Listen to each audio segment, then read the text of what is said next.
All right. Hello. Here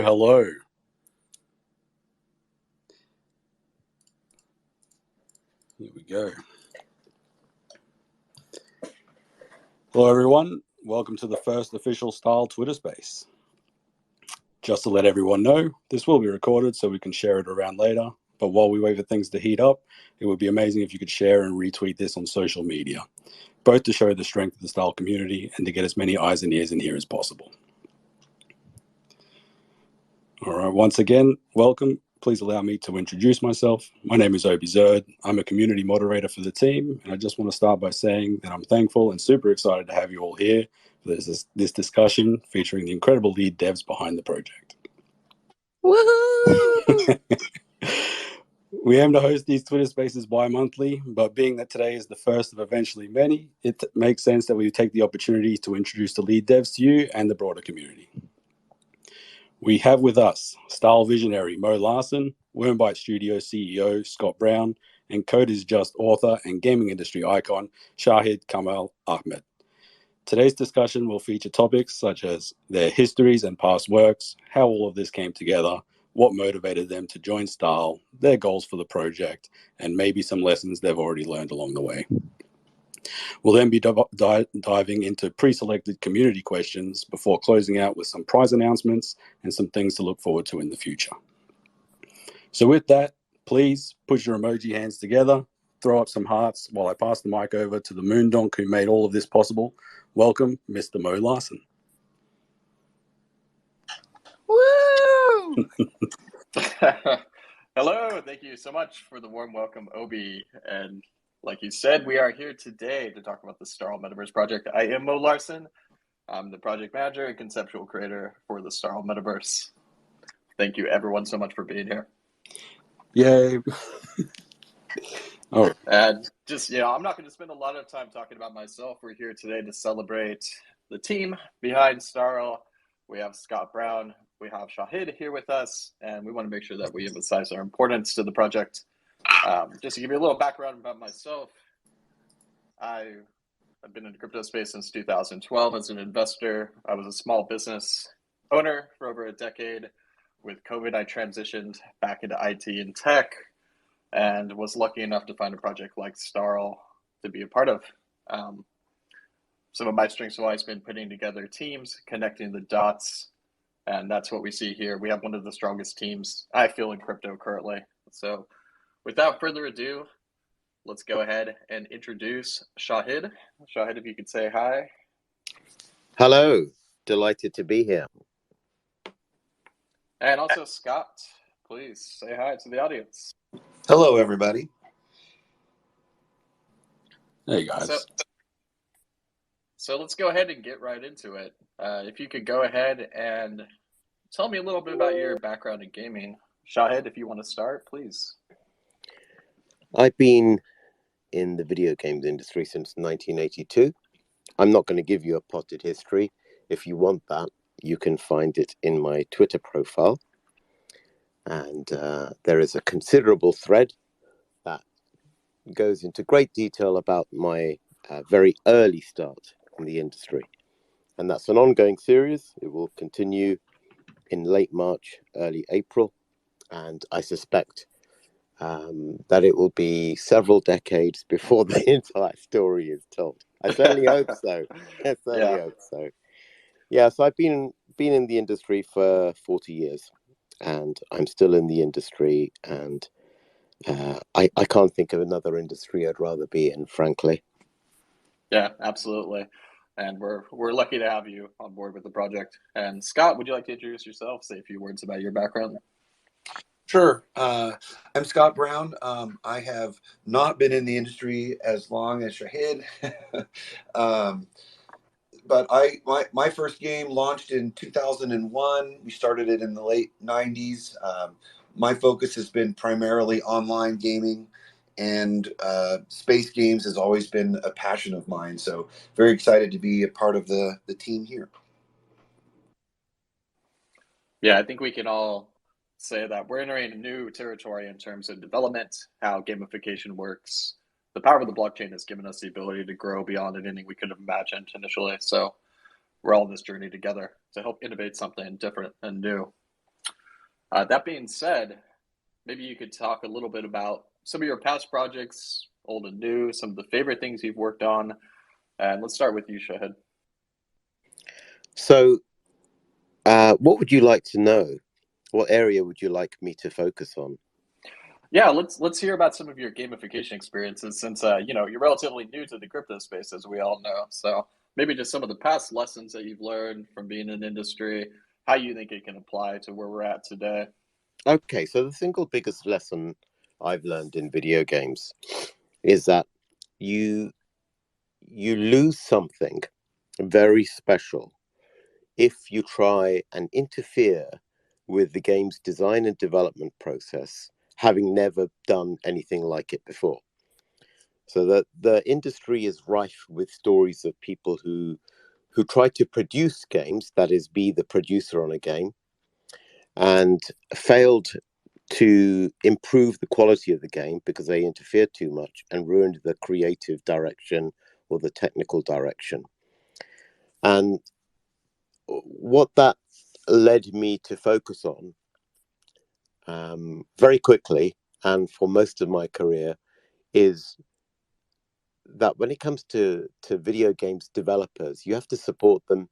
You can gently steer them away from the rocks, but to interfere with their creative vision usually ends up in disaster at worst and an average product at best. So that's really the biggest takeaway for me. I couldn't agree more. And one of my backgrounds is actually art history. I went to school to be a curator, and one of the things I've noticed in the art industry is that so many people try to compartmentalize the way that creation exists, right? So when you give people the full creative brevity to execute on their vision, you end up with a very pure product in the end. Absolutely. I mean, it doesn't take rocket science. I mean, obviously, you got to be very careful to enable the right people, right? So you got to be careful not to enable people with Dunning-Kruger who have very little experience, who have no idea what games development is really like. So what that means is you don't expose them to the fire of money too early. Right. let them grow their skill set and not get burned, and then that usually means education, whether it's self-education or university or courses or some kind of paid apprenticeship somewhere. But people have to learn to become good first, and then when they become good and they understand what it takes. I mean, the same is true of any creative industry, right? You don't. Yeah. There's a myth of people being talented from the womb, which simply isn't true. I mean, people have predispositions towards certain skill sets, but they still have to work it, and they have to work it very, very hard. And once they've done that, once they've shown that they're capable, that's when you back them. And when you do back them, they create amazing work, and they will more often than not surprise you, and occasionally they will astound you. And that was definitely my experience when I was last commissioning games. Right. And, I think from my own perspective, you've always been a champion of independent developers in the space. And that really aligns with the core ethos of decentralization and part of what we're trying to accomplish with our project. And just to transition, Scott, kind of same question to you. What are some of your inspirations, lessons that you've learned? Just talk on your experience in the gaming industry and maybe some of your passions. Sure. First I want to back up what Shahid said, because I agree completely that it's to get greatness from someone, you have to get out of their way. And so I think, along the lines of that, what I would say too is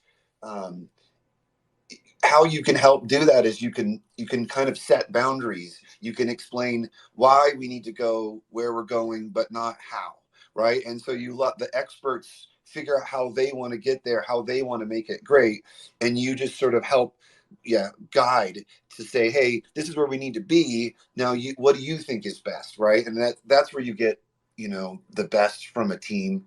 Some other lessons learned, I would say, that come over time is that a great game, great quality comes from iteration. And the more you iterate, the better something gets. And so sort of the non-sexy stuff is building tools that let you iterate more is going to mean you end up with a better game. It's like little lessons like that, I think, are big.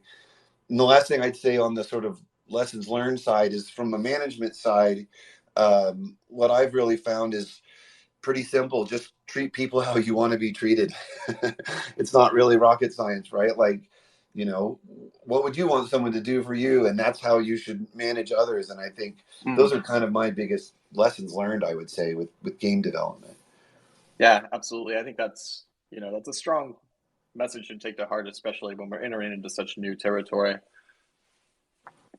Yeah, for sure. It's something that, I don't have a vast crypto background. I've been sort of on the sidelines for a long time. And so being able to apply my sort of game development skills is really fun. And at the same time, learning this whole new world is really exciting. It's fun to be a part of. Yeah, and then maybe just to transition into that, because it feels natural to do so at this point. Maybe you could tell us a little bit about your roles and some of your aspirations for the STARL project.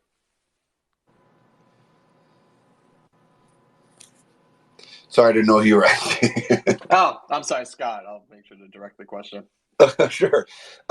So yeah, I think of my role here is to sort of guide the team in terms of game development, and while we're not the experts building the incredible marketplace and the security around all of the transactions that have to happen, that's not our team's skill. What we can bring is how do you do good game design? How do you do, process? How do we, things like version controls, getting build machines going, getting staging servers running, the right project management software. Like there's a lot of our skill set that can apply to more than just games and sort of broader software development. And so I'm kind of hoping that's what we're bringing to the whole Metaverse group, not just the game side of things. Yeah, absolutely. And I think that, we're in a position where we can actually shape the future of what a metaverse is, right? Like we are in a position to define how to do it right and to present it in a way that's fair for everyone so that we all have equal opportunity in the space. Yeah, for sure. And Shahid, I think speaking to that same point, maybe you could describe some of your roles and maybe some of your aspirations for the project moving forward. Well, I was brought on as an advisor. I say brought on, that sounds very formal. It was nothing like that. It wasn't. It was nothing like that. It was a very informal discussion. I'd been curious about the Web3 space for a while, and I noticed some controversy around it and also noticed some excitement. And it really did depend on where you looked as to what you saw. It seems like Web3 is the ultimate technological Rorschach question, and I was just intrigued and I wanted to find out more. And just as I was beginning to think about Web3 as an idea, as a space, as I started to look into it, a mutual friend of ours, I'm not sure if he'd appreciate being mentioned, he's Mystery Man, let's call him Mystery Man, introduced us. And I said, yeah, let's have a chat. I'm always open to discussion. And I have to say, Mo, when we first met on Zoom, of course, because we live in pandemic land, we still kind of do. I don't think that's ever going away. But it was great because the meeting might not have happened otherwise. And I felt an instant affinity towards you, your ideas, your goals, your aspirations. And I thought, hold on a minute. This guy is the exact opposite of a scammer. He's nothing like the horror show that I've been warned about by some people. He's, first of all, he's a genuine, decent gent. Second, he's a consummate professional because he's done his research, he's done his background. I thought it would just be a question of, I know video games. This guy knows Web3. he needs some advice, and let's have a very transactional, trustless deal, if you pardon me using some Web3 lingo there. But it was nothing like that. It was two human beings excited about new technology and video games, having some cross-fertilization going on, and excited at the prospect. And trust and rapport was built very, very quickly. So it was the exact opposite. It was a very, very warm, very human, very instant trust type of discussion. And I think we hit it off. And I thought, yeah, let's do this. You know, I haven't got a clue where this is going to lead.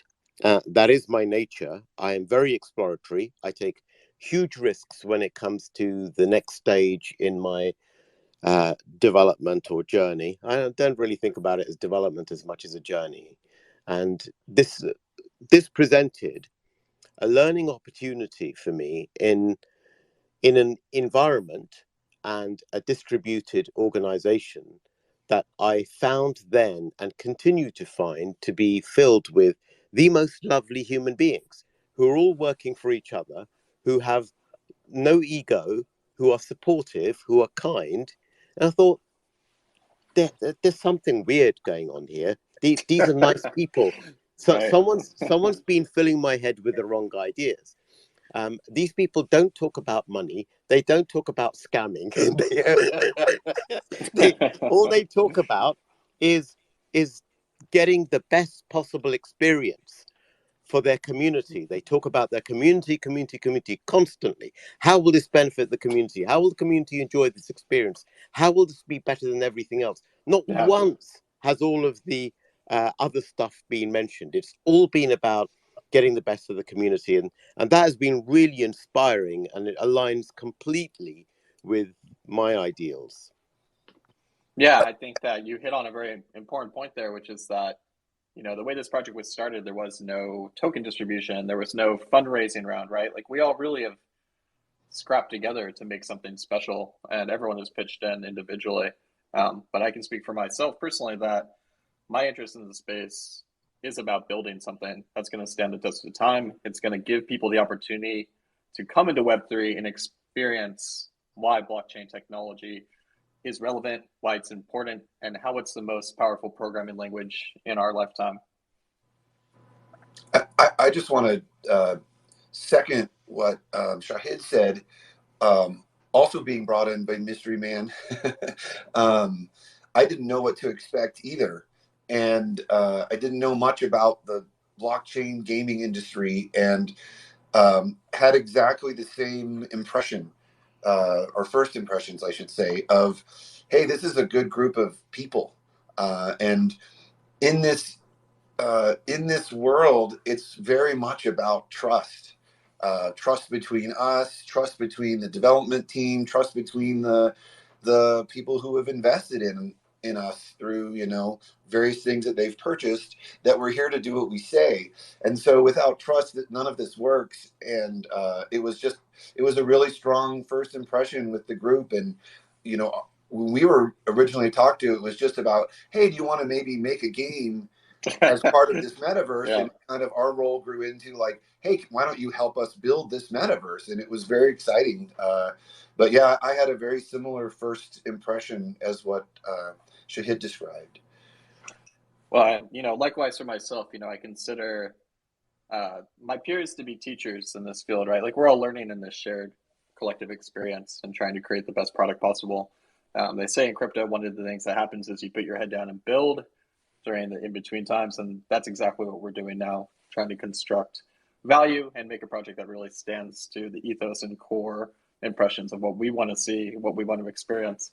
And at the end of the day, we all want to play a fun game, and we want it to be an opportunity for people to come in to attend events, to do seminars, and really take advantage of the kind of space we can create. Totally. And I think speaking a little bit more to that, Scott, maybe you could tell us, you know, some about your team, because, you know, you have an exceptional team of people that you've gathered to help in these goals. So maybe you want to speak a little bit more on that.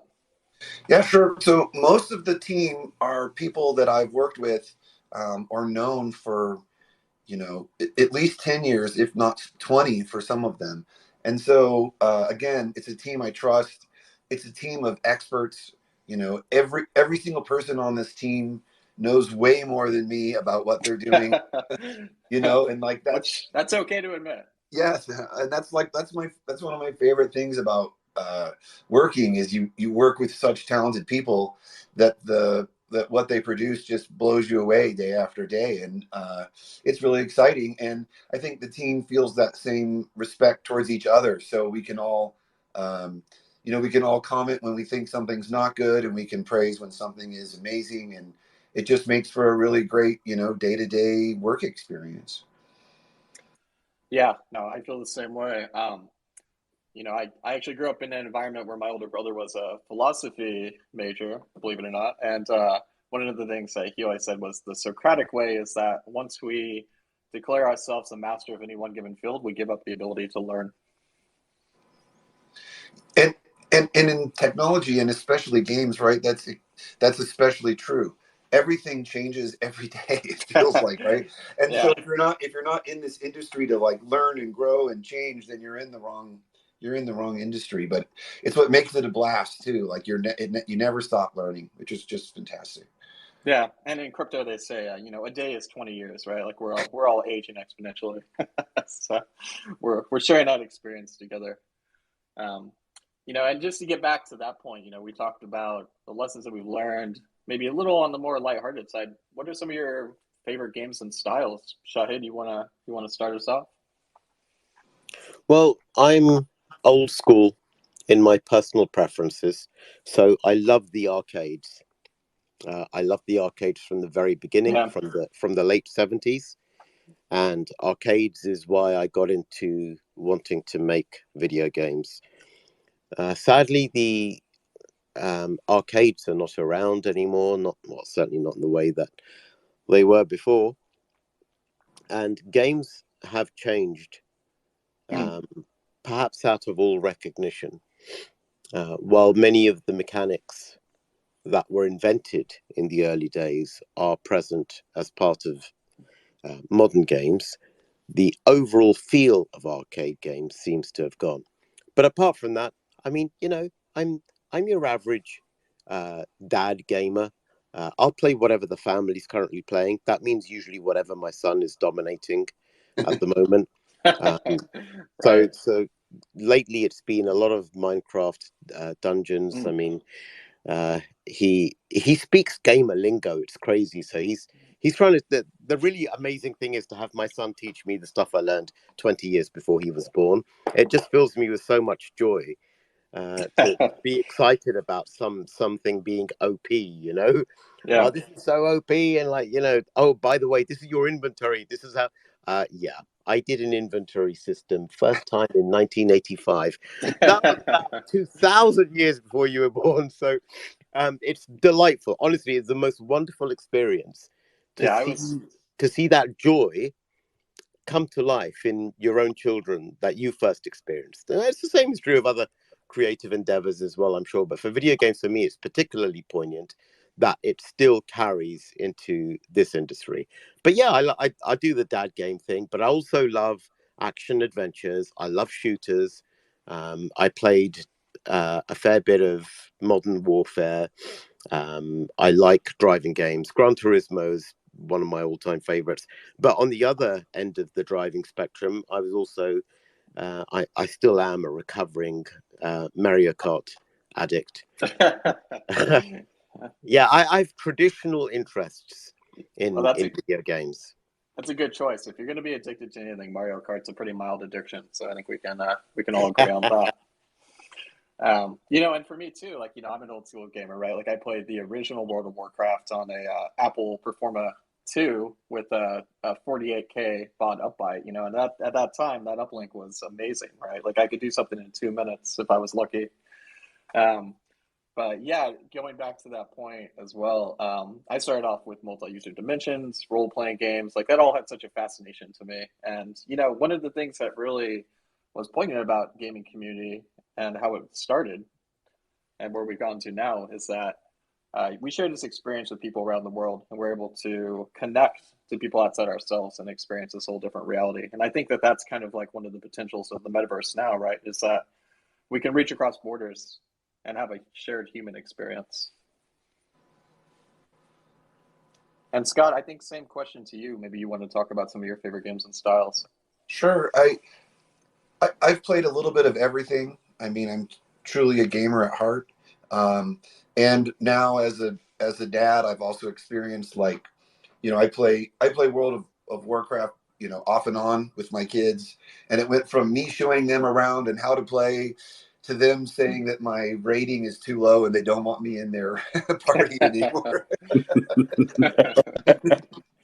Because they're so much better than me now. So yeah, it's been fun. It's funny you mentioned Gran Turismo. I remember I got super addicted to the PS2 version and got super into tuning. And I had an Audi at the time, and I ended up basically Gran Turismoing my real world car from all the things I learned in the game. It's like, oh, okay, now I know about these things, and I know about changing my flywheel and all this other thing. So it was pretty cool to kind of like go from the virtual world to the real world with that. I love Gran Turismo. Now I play almost everything. I like to on the weekends, if I don't have a lot going on, fire up one of the mini games on my Steam library that I've purchased and never played, and just sort of play through it and think about what was cool about it, what I didn't like about it. So I really like playing new games a lot. And when I just need some mindless fun, I still play Diablo. It's one of my favorite games of all time. So it's like it's a good fallback for me. It just, okay, I can play this and be good. Yeah, that's an amazing choice too. It's funny too because we were talking about the other day how I was saying multi-user dimensions were one of the first things I ever played, and it turns out Scott and I actually played the same multi-user dimension back in the early '90s, Scott. Early '90s, yeah, for sure. Yeah, a decade ago. Yeah. So some little blip in the metaverse may have actually had us cross paths decades before being here today. Speaking of those games, have there been any lessons that you guys have learned just being a gamer or from your game development history that has sort of been utilized in the creation of the games that we're having in the STARL Metaverse? Yeah, that's a good question. Thank you for that, Obi. That's directed at Scott and Shahid, I guess. Whoever wants to speak first, sorry. Sure, I can go first. So I would say, in terms of like what we're doing today, what would be my biggest lesson learned? It would be looking back at how at the time we were building Lego Universe, and we were talking about what should the business model be? What's the right what's the right way to what do users want? And free to play was kind of new at the time, and it was very negatively thought of. And so I feel like we're kind of going through that same learning now with what does it mean to be a blockchain game? What roles do NFTs and tokens and currencies play in these games? What are the right things to sell and not sell? And I feel like, early on there was this very negative backlash to the idea of free to play, and it led to a lot of sort of pay to win mechanics, and it was very not liked and untrusted when it first came out. But then as the industry sort of all learned what made sense and how does it work, it's now probably almost the preferred way to play games for many people. And so I feel like there's a lot of those learnings we can take from there to what is the fair way to make a game in the blockchain world. What is the right thing to charge for and not charge for? And a big part of Mo's vision on this is that this is a world for everyone, and so the games need to allow everyone, and not just the games but all the experiences need to be free and allow everyone to come into play. And so taking a lot of those learnings and applying it here would be my probably number one take. Yeah, speaking to that point, I mean, I think it's really important to create an environment where it is fair and equitable for everyone to come into the space. We'll never do anything that would give anyone the unfair advantage to spend money and advance your position within what we're creating. And I like the idea of having a lot of fun games for people to play. Like there's a rumor we may even have the first arcade in the metaverse. I don't know for sure. I can't say, but I've heard some words swirling around that point. I'm super excited to try to make it happen. Like I think our vision of what an arcade was, having being old enough to have been to them and spent much of my youth in them as well, and then mixing that with the first game that Shahid made and bringing that in, I think is going to be very cool. Like I think we have a neat vision on where that's going. So, and that's just one piece, right? Like that's the beauty of being this metaverse idea, right? Is that we're not one thing or one game or one place where wherever we think there should be a place for people to gather and have community online that fits in what we're building. Yeah, it's really ever expanding, and we invite independent developers in based on our model to help us create. And that's, to speak to a fair point, how we've actually gathered a lot of the artists on the project, how a lot of the creatives have come into the space. And I think we're going to continue down that path, and it's going to create some really fantastical results, because it goes back to the point of letting people who want to create the breadth and the room to create something that's true to their vision. Yeah. Just a little question there, Shahid. Did you ever imagine yourself maybe stepping into an arcade in a virtual world? Is that something that ever crossed your mind in the past? No. It never occurred to me. But I tell you what, if I come across a virtual world and find an arcade in it, that's where I'm going to be spending a lot of time. You can sure as hell bet we're all gonna jump in there if we just happen to catch a glimpse of a virtual arcade floating somewhere in space, right? Yeah. I mean, it was, I don't know if you're okay with us segging to how I turned from someone who was notionally advising the STARL project on please the video games industry to my resurrection as a video games developer again. But yeah, that was the thing that surprised me the most, was just how easy and fun and enjoyable it has been to make what started off ostensibly as a mini game and is now probably not so mini anymore. No. And it turned out that the best style for what we were trying to do was an arcade game. It just seems to work. And the thing that's exciting me about it, and also fills me with a sense of responsibility, is that hopefully this is the first of many, right? I mean, obviously not from me, but from the community and from independent developers. It just introduces a style of game that I think a lot of people would really enjoy. And this whole concept that you've discussed, Mo, about this being a place for everyone. It needs to be a place for everyone. Nobody should feel excluded. And one of the most excluded groups, and I know it sounds really weird given how diverse a group of people we are, but one of the most excluded groups is older people like me. Give us a space for the nostalgia, give us a place where we can feel young again, and find a way to make it appealing to younger people too. And I think with the game that we've been working on, To the Moon, I think we're kind of close, wouldn't you say? Yeah, I think Definitely. It hits a lot of the marks for me. It draws back to that arcade style, but then it also has a very futuristic vision in its scope. So I think people are really going to be impressed when they see the finished product. I hope so. Well, I know you're being modest right now, but the brevity and scope of your creation is what they call a opus maxim. Is that the correct term? I do feel that. The funny thing is, I think this might be the best game I've made on my own. Well, yeah, I was ostentatiously saying it, but that's, I don't want to put words in your mouth. That's not saying much, We're talking about a very small scope game. The point I'm trying to make is I want to kind of circle back and connect with what Scott and I were talking about earlier, which is not interfering with creative vision. The reason for that is really simple. It's because the hardest thing in the world to do with a video game is to find the fun. For a developer, is to find the fun, to find it early and preserve it throughout the development of the game.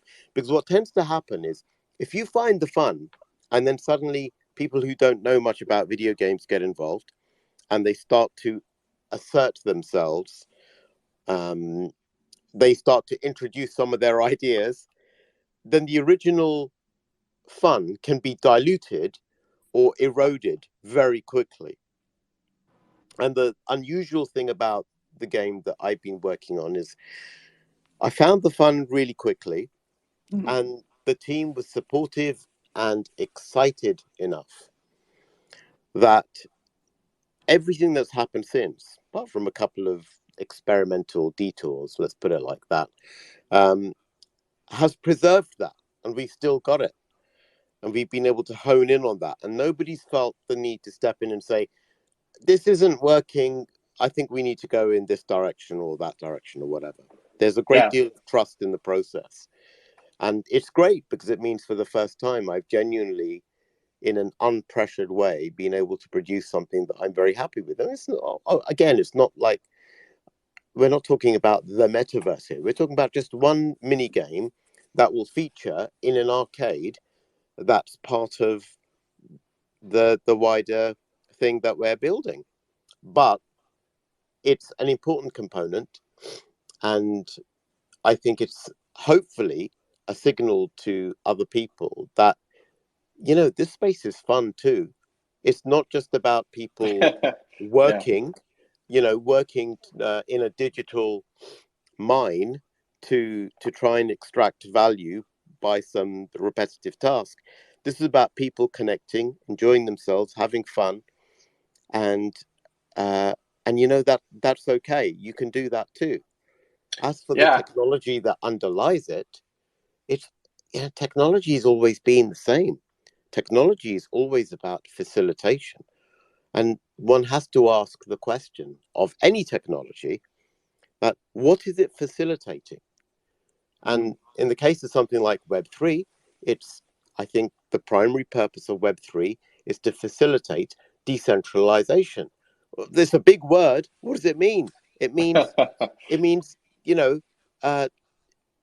assigning power to the community. Yeah. Instead of to one large faceless organization that takes a rather large cut, that owns all your data, that does whatever it wants to you, that dictates the terms. Instead of that, you have something where everybody has a stake, and that's a very powerful underlying idea. And the technology is just something that facilitates the expression of that idea. Right. And that's very, very hard to achieve. I think what most people are confused about is the purposes for which that technology is being used. If you think about another technology, for example, the idea of a projectile, right? A projectile with an explosive. Now, you can create an intercontinental ballistic missile with that technology, but you can also land people on the moon. Right.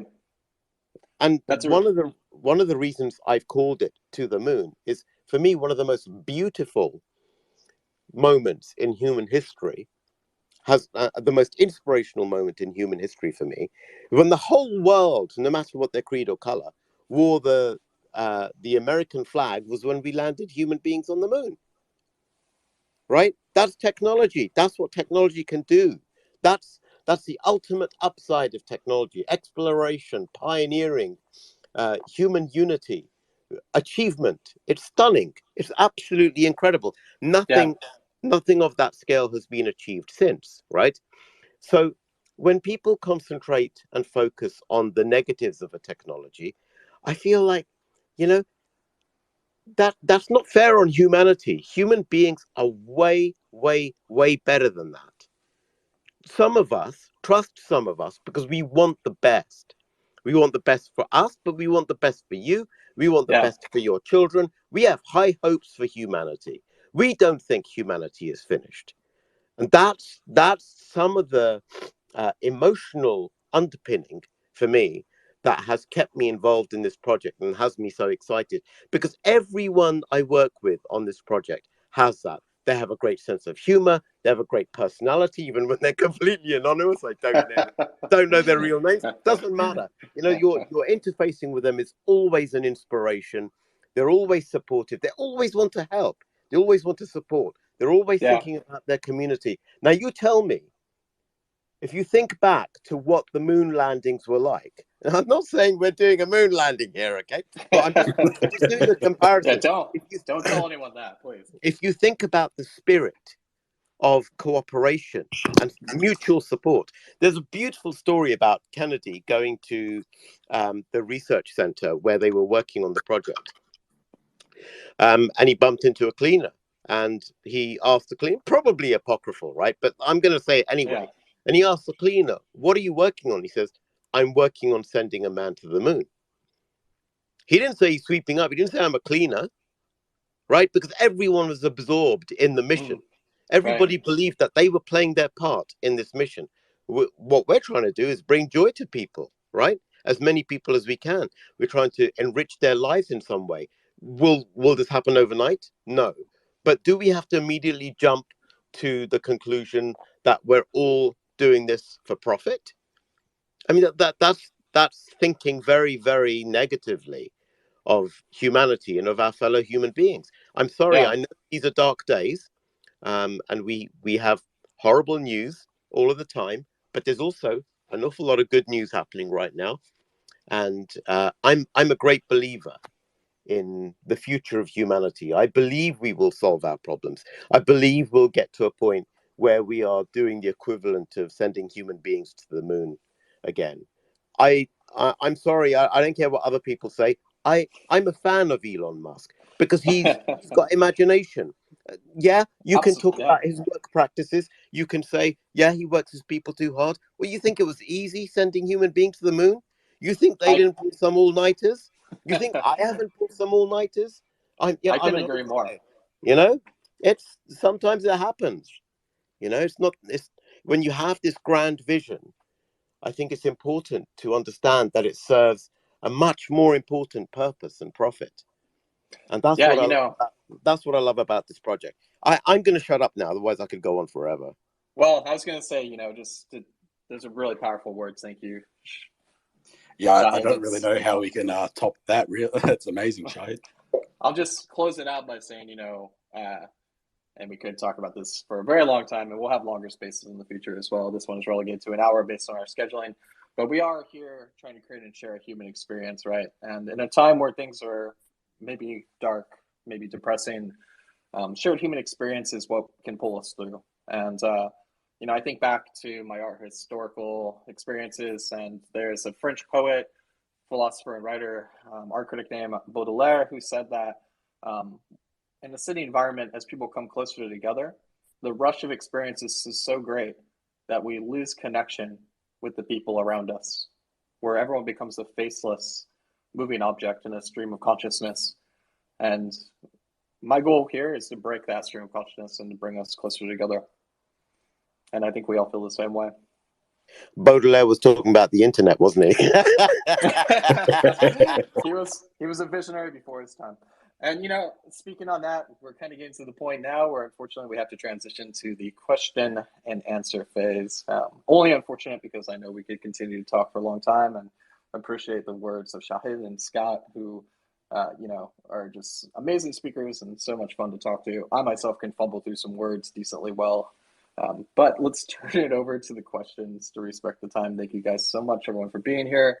We're going to move into the Q&A section, and I'm going to go ahead and present those. And let's just go ahead and transition right over. So the first question comes, these are pre-approved questions from our Twitter. They're presented to us by members of the community and selected. So here we go. The first one is from iCryptoTesla. It is, what is the best and most lovable project you have ever had? And this is directed to Shahid. That's such a difficult question, and it's so cute as well. I mean, obviously, this person's first language isn't English, and they said lovable project. Oh, it's so lovely. Well, I have to say, the most lovable project for me has to be To the Moon. This is my personal answer. The thing that I'm working on right now. Why? Because it's always the thing that you're working on right now that you're giving the most attention. Software developers, game developers, I don't know what Scott's take is on this. I would be very surprised if he had a different view, but if he does, I would respect it more than my own. But the way I see things is always look forwards. Always look forwards. Always try and outdo yourself. Always try and get some of that perfection that you've been aiming for all your life into any aspect of what you're doing. And for video game developers and designers, it's always about finding the fun.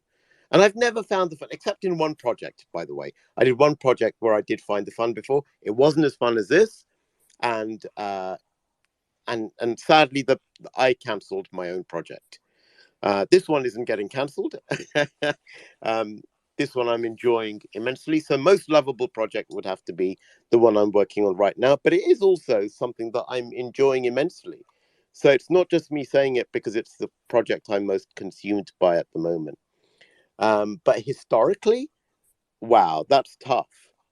Really, really tough. It's a loaded question, for sure. Okay, so I'm going to answer it the way a politician would answer it. Forgive me. A politician answers by answering the question that they would have answered, regardless of the question. Okay, so I am going to do that. And I'm going to say the project that I was most proud of facilitating and being involved with was No Man's Sky. Because one of the, the primary goal for me at my time at PlayStation was to answer one question.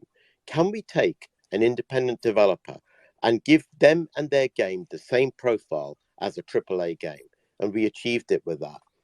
And we all suffered, and it took time, but, you know, my God, that really did hit the heights that I never dreamt it could have hit. So yeah. I hope that's a satisfactory answer for our friend Crypto Tesla. Well, it's an amazing game too. No Man's Sky. If anyone's not familiar with it, they should definitely take a little deeper dive into it. And then our second question comes from Crypto Nomad. This is directed both to Shahid and Scott. So we'll start with you, Shahid, since we're in the vein. Then we'll move over to Scott. And the question is, I'd love to hear how different and difficult this journey has been for the developers and how satisfied they feel as of now with the progress. Integrating video games and blockchain into one. So I think what they're saying is, yeah, how do you feel about the progress of doing them? I get it. You know, it's exciting. Developers, especially programmers like Scott and I, and to be clear to everybody listening, Scott is the real programmer here. I'm just a wannabe, okay? My programming skill goes all the way back to the early 80s through to the mid, perhaps late 90s. After that, I became a suit. I only came back to development about 5 or 6 years ago. Scott, of course, has created some absolutely phenomenal software. But all software developers, particularly programmers, okay, they love new technology. We love new technology. We love the challenge that it brings. We love the new disciplines that we have to learn, that we have to adapt to, because it's growth, it's life. All of this stuff, you know, it's continual growth and life, because the alternative is stagnation. So for me, the introduction of new technology isn't a difficulty. It's not a problem. It's an exciting challenge. And for me, it was not a question of how do I get this to work? Because first of all, I'm working with a team that knows this tech a lot better than I do. Okay, so my first job is to be a student amongst this group and to learn everything I can from this group. And that was easy because I trusted just about everybody. I say just about because I haven't met everybody yet, and I'm sure I'll trust the rest of the team as well. But everybody I've come across so far, I've trusted. They've all been immensely capable. They've all been immensely supportive. So my first job was to be a student and to learn the crypto space, particularly in relation to games, as quickly as possible. And Mo, you've been extraordinarily helpful with that, but so has the rest of the team. So in terms of my understanding of it, that has continued to grow throughout development of our mini game project. So I'm still learning about it. And as you say, a day is, I don't know what you said, but inflation means a day is now 20 years. We'll say it's 100 years now, inflation. So it's not been a difficult journey for me technologically. It's been an exciting journey technologically. It has been a difficult journey for me psychologically, because of some of the criticism that the space receives. Yeah. That said, it didn't take me long before I understood that a lot of the hysteria was unfounded and irrational. I'm not saying all of the criticism is irrational. A lot of the criticism is utterly justified, and our job, absolutely, as our job as responsible custodians of this space is to ensure that people get the best possible experience rather than see the darker sides of this space. And I don't think that's going to be an issue. So the integration is just like any other technological integration. It's exciting, it's challenging. You have to work out how the pieces will fit together in a way that's fair. I think the exciting thing for Scott and I has been that as we have advised and as we have expressed our opinion on how gamers find business models fair and unfair, that has been adopted and accepted by the rest of the team. That's really been surprising, because it's not been about extracting maximum value from a customer. It's been about providing maximum value to the community and to give maximum satisfaction and to reach maximum pleasant engagement. That's been the thing that's really resonated with me. So yeah, not a problem. Very exciting, a good challenge to be part of, and long may it continue. And Scott, do you want to take the same question? To reiterate, so I'd love to hear how difficult this journey has been for the developers, how satisfied you feel with the progress, integrating video games and blockchain into one. Sure. Tough act to follow. I could listen to Shahid talk all day, I think. I'm a fan of him as much as the project. So I would agree with a lot of what he said, that the difficulties were not the technical hurdles. And honestly, the most difficult technical hurdles are being handled by the marketplace team, and making sure that how we work with the blockchain is secure, and securing people's wallets, and that's probably some of the hardest technology that's being developed. And I can breathe easy, because that's not what we're trying to solve. Again, I would say, to me, the big hurdle was the same thing. I didn't know a lot about the space. What I heard was that it was very, it was very negative, and that it was a lot of scams and people trying to take advantage of people. And so we've spent a lot of time just researching what's going on out there. What are people doing? How does it work? And I think we've all been very unified in that what's going on now and what we want to build are not the same things. And so it's been, how do we make sure we can both build something fantastic, but also build something for everyone, right? Like that we're not limited to, only the whales get the best experience and that kind of thing. That's never been our design. And so I would say that's been probably the biggest sort of design challenge, is how do we get over that? And, sort of progress so far, I would say, just to sort of back up what everyone's kind of been saying all along, is when we first talked, I said, hey, one of the things I think we need to do is we need to come up with a new art style. We need to come up with a vision that's our own. And that took a long time. It took a lot of months to sort of go through ideas and iterations, and we were given that time. And I think the results of us being given that time is paying off, right? So I think, we're not just talking the talk here. Like, this is walking the walk, at least for us, is that we as developers have been given that freedom to sort of take the time to get it right, to allow us to have passion behind what it is we're building. And I feel like those things are all finally starting to show up, which is very exciting for me.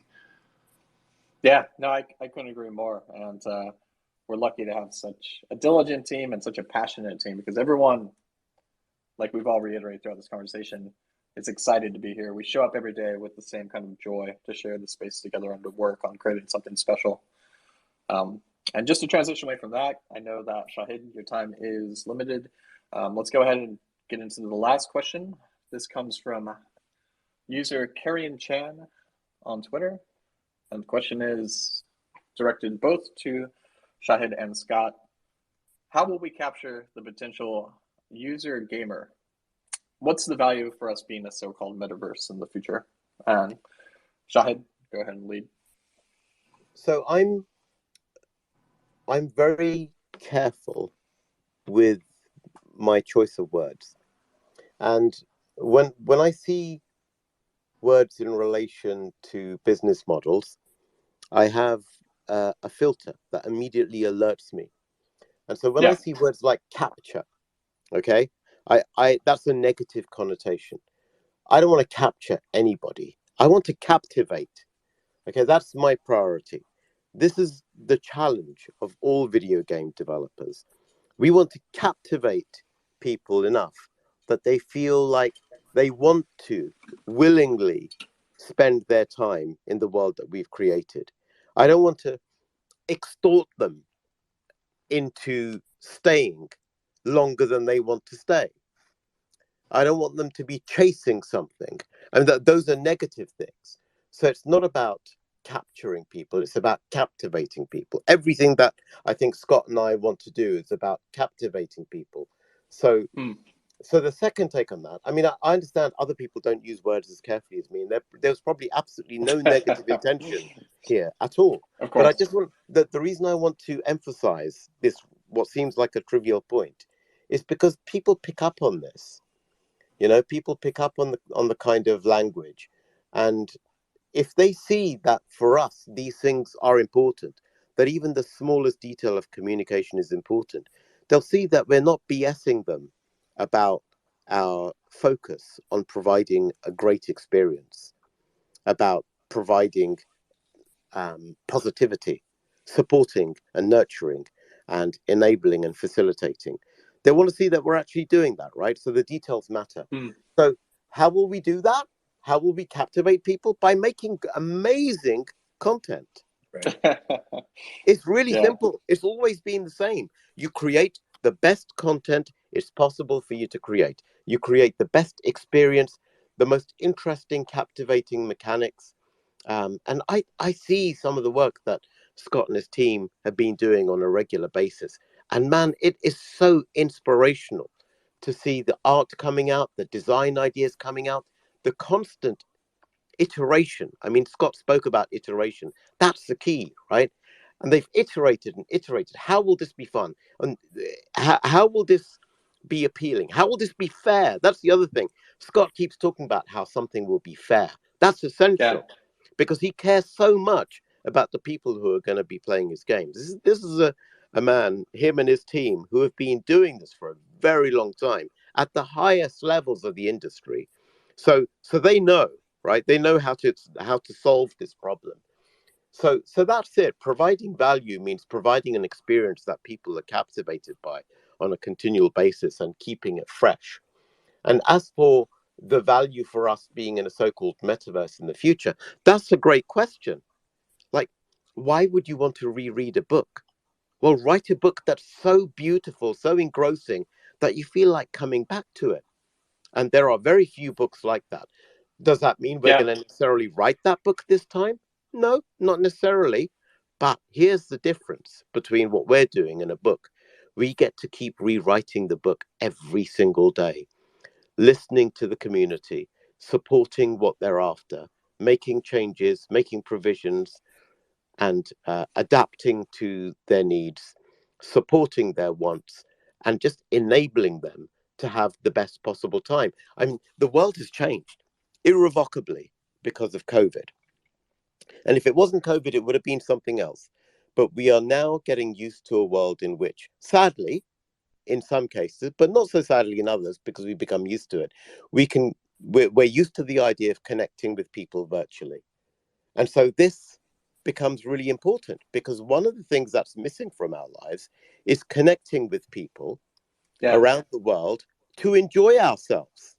A lot of those social settings have been taken from us. And do you think this will be the last pandemic? I don't think so. Right? So this technology, for that reason, will persist. And because of that, we need to make it as engaging as possible. And this is, for me, the most important thing. A lot of previous attempts at this have been soulless. I think for me personally, my priority is to find a way of bringing that soul back. Now you got soul music. Maybe we can do soul video games. Who knows? It's a challenge. It's a challenge, but someone's got to try, right? We accept the challenge. And, for me, I grew up in a small community, a little logging town. And most of all my socialization when I was young into my young adult life was virtual, right? So like you said, it does give you like a place, a purpose, and a sense of community is something that I think I always lacked. So to be part of a group like this is a really special experience. And let's turn that over to you, Scott. I know it's hard to follow a speaker like Shahid, but let's hear your take on the same question. Sure, I'll try to answer his question maybe where he talked about being a metaverse in the future, and that kind of gets back to what I was saying originally about allowing creative people to be creative, but still giving some sort of boxing in, like, hey, here's where we want to focus that creativity. And so by being a metaverse in space, it kind of allows us a nice focus where instead of saying a metaverse can be anything, anywhere, it's too big. It's hard to sort of create inside of something that's boundless, right? And so by saying no, this is our focus and we're going to have some fun in this space, it gives us the ability to all be creative, but in a way that we're all sort of also creative in this same vision. And I think that's sort of being a metaverse in the future, or a metaverse in space allows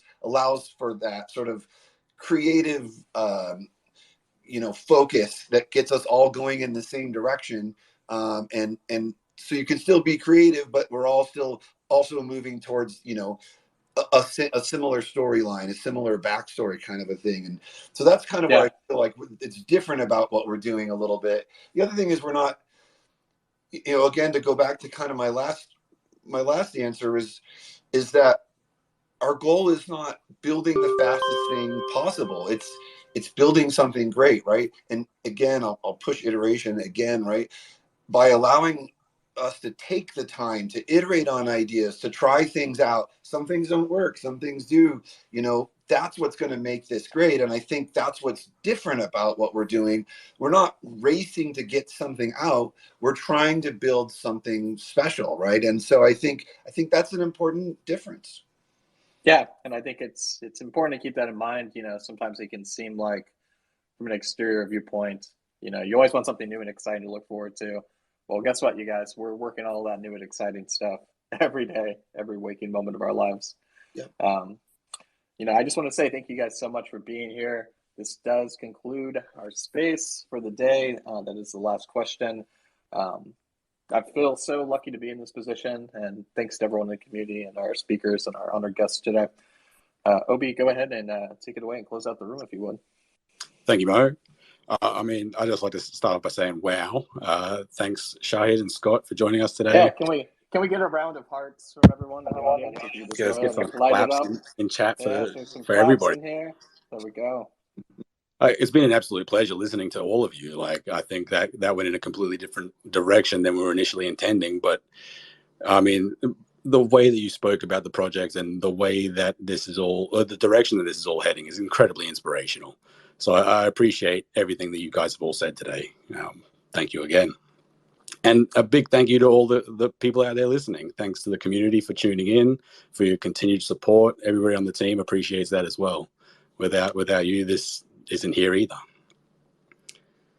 To go on from there, we do have a little bit of housekeeping to do. We have some prizes to hand out.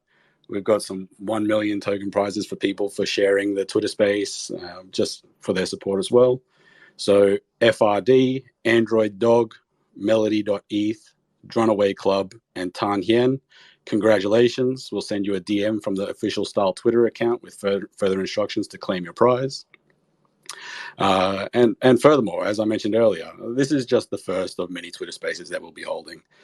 There's obviously so much to discuss with the project itself. So to get it all done in one episode definitely doesn't seem feasible.